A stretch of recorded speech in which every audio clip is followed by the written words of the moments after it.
Merci d'être des nôtres. Bonjour à tous et bienvenue dans cette édition. Le débat annuel de l'Assemblée générale des Nations unies s'est ouvert hier à New York. À cette 68e session participent plus de 200 chefs d'État et de gouvernement, parmi lesquels le président de la République, Ibrahim Boubacar Keïta. Au menu des discussions, le programme de développement post-2015, les préoccupations majeures du continent africain, surtout l'évolution de la situation au Mali. Nos envoyés spéciaux, Boubacar Touré et Brahima Koulibaly. C'est un siège des Nations Unies en pleine rénovation qui abrite cette année les travaux du débat général annuel de l'Assemblée générale des Nations Unies. Et le grand remue-ménage que cela a provoqué n'enlève rien à la solennité de l'événement qui a commencé cette année par une réception de bienvenue offerte par le secrétaire général des Nations Unies en l'honneur des chefs d'État et de gouvernement. Le président de la République a pris part à cette réception fermée à la presse avant de participer à l'ouverture des travaux de l'Assemblée générale dans une salle aménagée à cet effet. Cette année, l'ONU invite les États membres à se pencher sur le thème d'un nouveau programme de développement post-2015, plantons le décor. Les OMD étant pratiquement à terme, les chefs d'État devront donc, au cours de cette session, réfléchir à un nouveau cadre appelé à prendre le relais des objectifs du millénaire pour le développement. Pour le secrétaire général de l'ONU, ce devrait être une opportunité historique pour le monde d'éradiquer l'extrême pauvreté et de réaliser l'égalité et le développement durable pour tous grâce au nouveau programme de développement pour l'après-2015. Plusieurs autres dossiers brûlants seront abordés au cours de cette session, comme le conflit en Syrie, mais aussi l'insécurité dans la bande sahélo-saharienne. Une réunion de haut niveau sur la question est annoncée pour le jeudi, avec la participation très attendue du président Ibrahim Boubacar Keïta. L'expertise des nouvelles autorités du Mali sur la question sécuritaire dans le Sahel est fortement sollicitée ici à New York, où l'on suit de très près la situation dans le septentrion malien, comme dans le reste du pays, avec le retour à l'ordre constitutionnel et de la démocratie dans notre pays. Et le Mali post-crise est ici à New York sur toutes les lèvres. En marge de ce sommet, plusieurs partenaires bilatéraux et multilatéraux se bousculent pour des entretiens privés avec le chef de l'État, avec en toile de fond leur participation à la reconstruction du nouveau Mali. Les douaniers du Mali, information sur la convention de Kyoto révisée afin de faciliter son application. C'est une convention qui met l'accent sur le contrôle douanier minimal. Les travaux de 4 jours ont débuté hier ici à Bamako. Mohamed Diarra pour les détails. Nouveau départ, nouveaux défis, nouvelles orientations. Voilà ainsi schématisée la vision des responsables des douanes du Mali. Et pour y parvenir, il faudra des ressources humaines qualifiées afin de favoriser une mise en œuvre correcte des différentes conventions auxquelles le Mali a souscrit. Et parmi ces conventions, celle de Kyoto révisée. Un véritable outil référentiel dans le monde des affaires. Elle constitue à cet égard un instrument de promotion des échanges et des investissements. Sa mise en œuvre facilitera également la réalisation des missions assignées aux douanes maliennes, à savoir la perception des droits et taxes, la protection de l'espace économique, la stimulation du développement économique, la protection de la société, la lutte contre le terrorisme et le blanchiment des capitaux, la protection de l'environnement et des consommateurs. 91 pays dans le Mali sont signataires de la Convention de Kyoto. Compte tenu de la crise institutionnelle et sécuritaire, un retard a été accusé dans sa mise en application.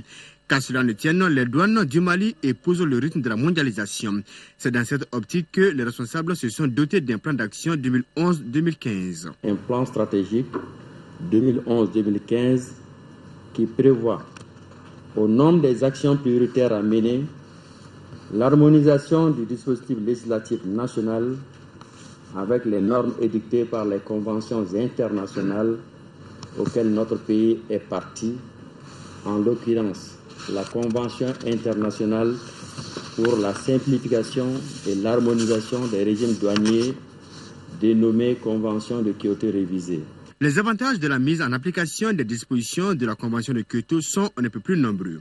L'adhésion et la mise en œuvre de la Convention de Kyoto révisée créaient un effet d'annonce en indiquant que la partie contractante applique les normes douanières internationales en vigueur. S'il importe de mettre en œuvre les normes douanières internationales, les gouvernements peuvent difficilement offrir une telle garantie à la communauté internationale des affaires s'ils n'appliquent pas la Convention de Kyoto révisée. Notre pays est engagé dans la mise en œuvre d'un programme ambitieux de réforme de l'environnement des affaires et entame cette semaine même la négociation avec le Fonds monétaire international d'un important accord triennal au titre de la facilité élargie de crédit FEC. Pendant 4 jours, les 45 agents venus des différents services douaniers bénéficieront des connaissances d'un expert de l'Organisation mondiale des douanes sur le contour de la dite convention. Le but est de doter notre pays d'un programme d'action précis capable de répondre aux aspirations des autorités maliennes. Celles-ci entendent mettre tout en œuvre pour accompagner les soldats de l'économie. Une mission de promotion et de prospection commerciale de la communauté portuaire d'Abidjan séjourne au Mali. La délégation dirigée par le président de la communauté, également directeur général du port autonome d'Abidjan, a rencontré les opérateurs économiques du Mali. En ligne de mire, les tracasseries liées au trafic sur le corridor Abidjan-Bamako. Les difficultés sont nombreuses et variées. Le reportage de Agali Agissa. Le port autonome d'Abidjan et le Conseil malien des chercheurs sont des partenaires de longue date. C'est dans le but de consolider ces relations qu'une mission de promotion et de prospection commerciale de la communauté portuaire d'Abidjan est présente au Mali. Il s'agit pour la délégation ivoirienne d'échanger avec les opérateurs économiques maliens pour identifier les problèmes qui minent le trafic sur le corridor Bamako-Abidjan et dégager une perspective de solution.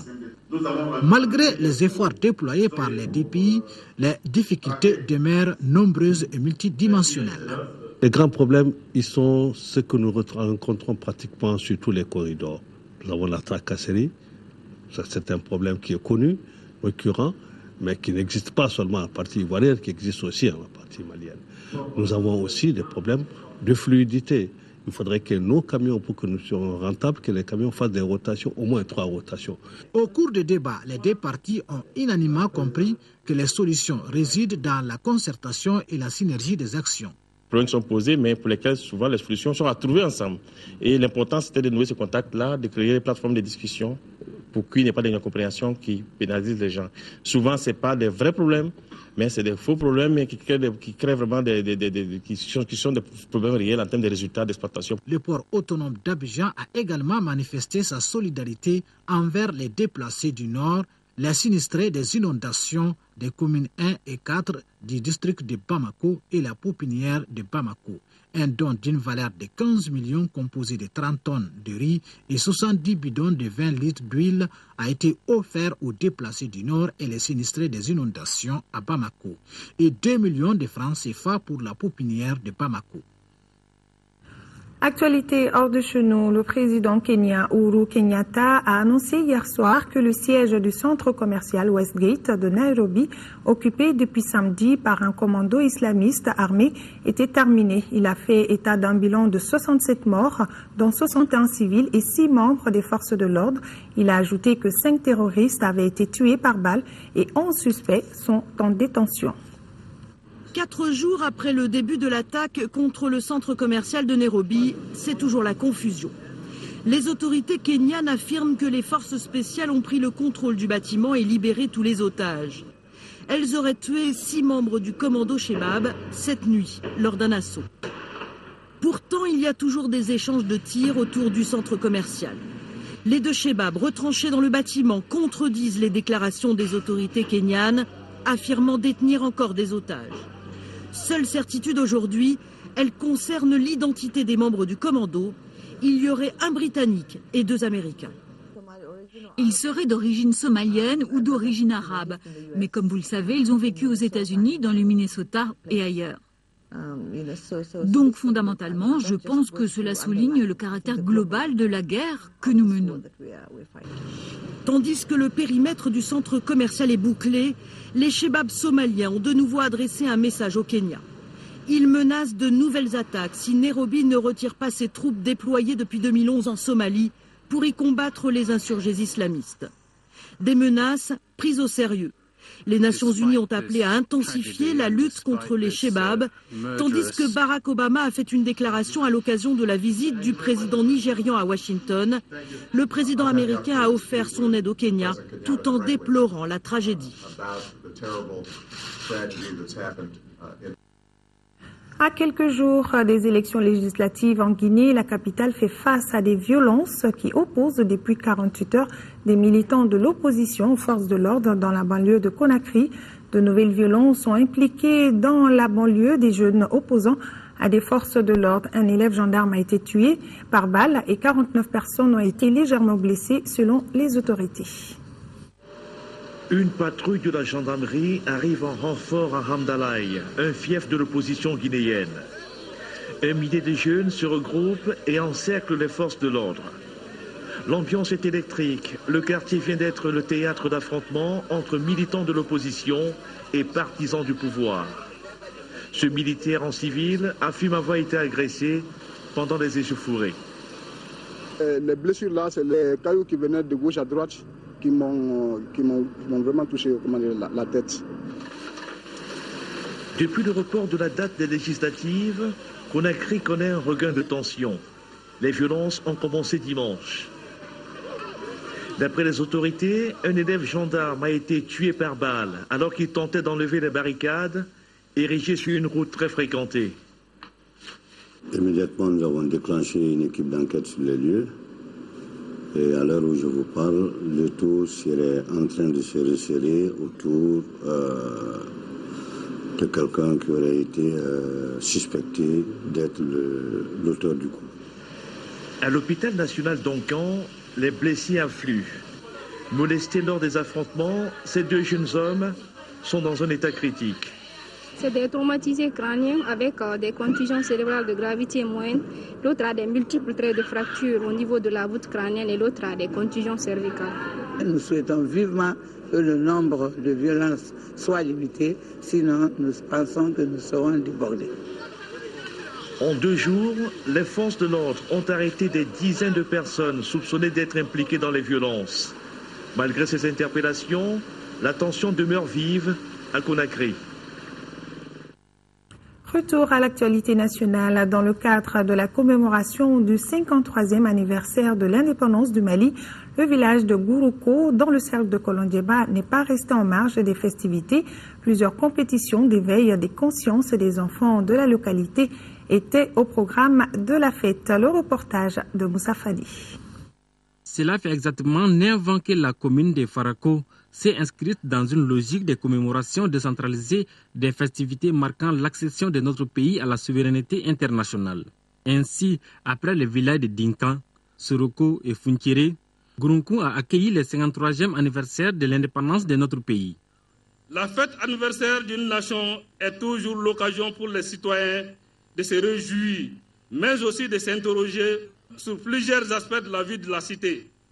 L'édition de cette année se déroule dans un contexte de libération et de paix et retrouvée après l'occupation de plus de 2/3 du territoire national par des groupes armés intégristes, mais aussi le retour à un pouvoir civil par l'élection du président de la République le 11 août 2013, qui a été salué par toute la communauté internationale.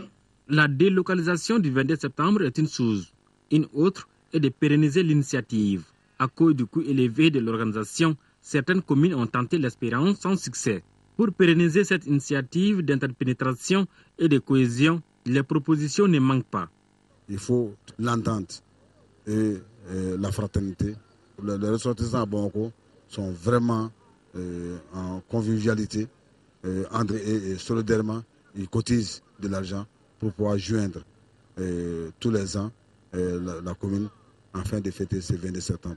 Le rendez-vous est pris pour le village de Farafi en 2014. Culture à présent, c'est parti pour la saison culturelle 2013-2014 de l'Institut français du Mali. Une rentrée qui a été marquée par une exposition de 2 artistes peintres, un Malien et un Éthiopien. Modibo Soiré y était pour Mali Actualité, suivant ce reportage.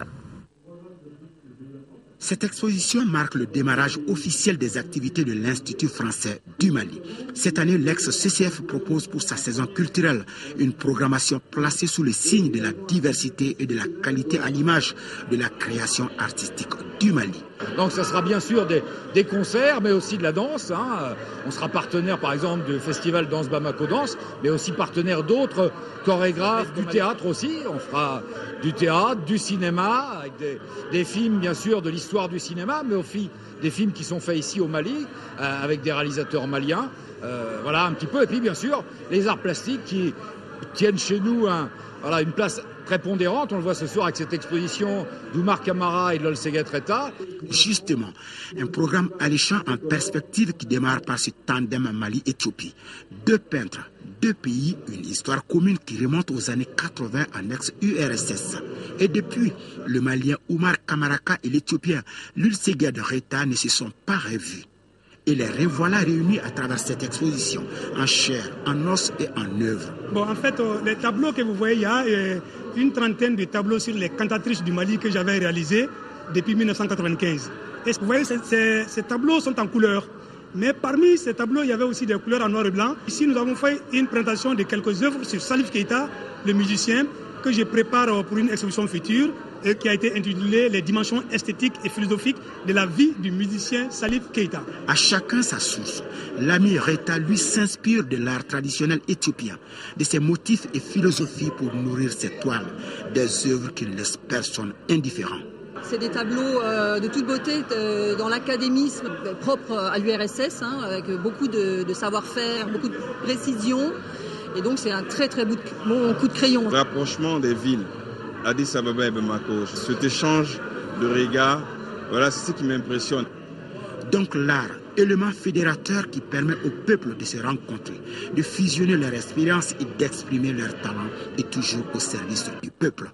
Une fierté pour moi et au-delà de moi, ma République qui me choisit. Et puis voilà, donc il fallait que j'y sois. Je vois le profil qu'il y a avec mon ministère. Je vois des tableaux qui sont moi-même. Voilà la raison de ma présence. Une belle rentrée culturelle donc à travers cette expo que vous pouvez visiter tous les jours jusqu'au 5 octobre prochain à l'Institut français du Mali. Le rendez-vous est donc pris. C'est tout pour ce journal. Merci de l'avoir suivi. L'information continue sur le RTM à 18h et à 20h avec Aïsatra Ibrahim Maïga. D'ici là, prenez soin de vous et prenez soin des autres.